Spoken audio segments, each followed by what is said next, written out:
చదువుతున్నా నాన్నగారు. హే సిరి, ఆ బుక్ ఇవ్వు. రోజుకి 20 గంటలు చదువుకుంటున్నా నాన్నగారు. 4 గంటలే పడుకుంటున్నా. డాక్టర్ చదువుతున్నా కదా. నువ్వు ఎలాగైనా డాక్టర్ అవ్వాలమ్మా. అది మీ అమ్మ కళ.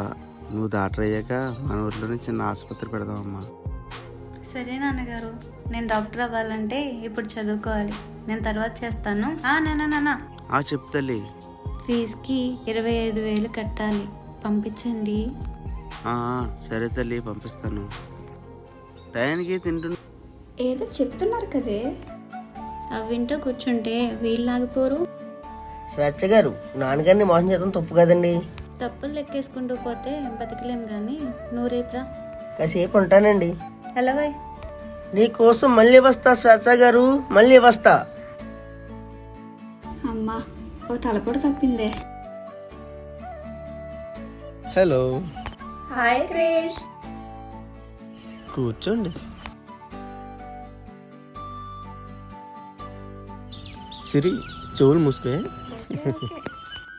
పార్క్ వెళ్దామా స్వేచ్ఛ? అయ్యో, మేము క్లాస్కి వెళ్ళాలి. బుక్సే తీసుకురాలేదు, క్లాస్కి వెళ్తుందంట. క్లాస్కి అయినా నువ్వేంటయ్యా, నన్ను వదిలేసి వెళ్ళిపోతారా మీరు పార్క్కి? తగిలింది. సరే, మేము వెళ్తాం. కాసేపు ఉండొచ్చు కదా. లేదు, కాలేజ్ ఫీజు కట్టాలి. సరే, ఓకే. ఈవినింగ్ కలుద్దామా? ఓకే, ఫీజు కట్టాక కాల్ చేస్తాను. ఓకే.